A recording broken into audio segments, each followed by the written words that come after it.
എന്താ കാരണം? സർവം ഈശ്വരമയം.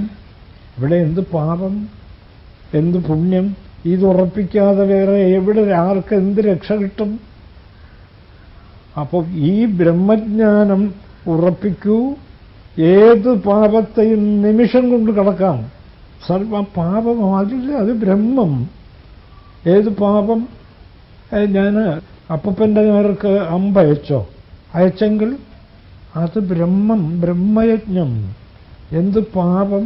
ഇവിടെ പാപവുമില്ല, പുണ്യവുമില്ല, കർമ്മവുമില്ല, അപ്പനുമില്ല, ആരുമില്ല. തൽക്കാലം എന്ന് വിചാരിച്ച് നല്ലവണ്ണം ഇത് ഉറപ്പിച്ചോളണേ. കുഴപ്പമൊന്നും ഉണ്ടാക്കരുത്. ഇതൊക്കെ കേട്ടിട്ട് എല്ലാം അപ്പനുണ്ട്. ബ്രഹ്മം അപ്പനില്ലാതെയല്ല, അപ്പനുണ്ട്, എല്ലാവരും ഉണ്ട്. എല്ലാം ബ്രഹ്മമയം ഉള്ളിൽ. അത് നല്ലവണ്ണം ഉറപ്പിക്കുക. അപ്പം എവിടെ എന്ത് ചെയ്യണം എന്നൊക്കെ വ്യക്തമായി ബോധ്യപ്പെടും. ആ ബോധ്യത്തിൻ്റെ പേരിലേ പ്രവർത്തിക്കാവൂ. അല്ലാതെ ഇതൊക്കെ കേട്ടിട്ട് ചാടിക്കയറി എന്തെങ്കിലുമൊക്കെ പ്രവർത്തിച്ചാൽ അനുഭവിച്ചോളണം, അത്രയേ ഉള്ളൂ.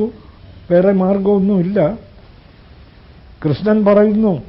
ഇതൊക്കെ കൃഷ്ണൻ എന്ത് ഗംഭീരമായിട്ട് പറഞ്ഞു വച്ചിരിക്കുന്നു. അതുകൊണ്ടാണ് കൃഷ്ണൻ പൂർണ്ണാവതാരമായത്.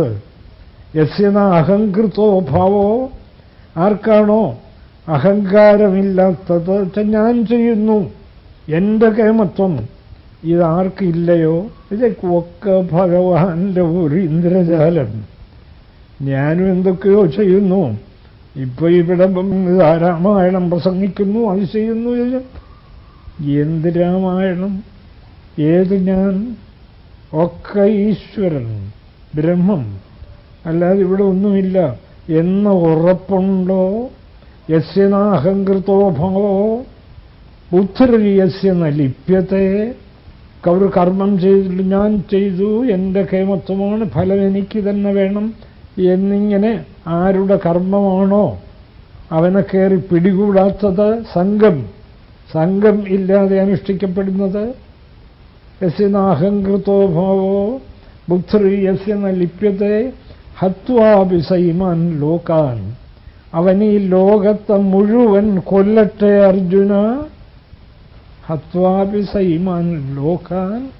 ഒരു ബ്രഹ്മനിഷ്ഠന് മാത്രമേ ഈ അഹങ്കാരമില്ലായ്മയും ബുദ്ധിയുടെ സംഘമില്ലായ്മയും ഉണ്ടാവൂ. വേറെ ആർക്കും ഉണ്ടാവില്ല. അവൻ ലോകത്തെ മുഴുവൻ കൊല്ലട്ടെ. നഹന്തി, അവൻ കൊല്ലുന്നില്ല. എന്താ കാര്യം? നമ്മൾ ഇന്നലെ ചർച്ച ചെയ്തില്ലേ, ഇത് വെറും ഒരു ഇന്ദ്രജാലം.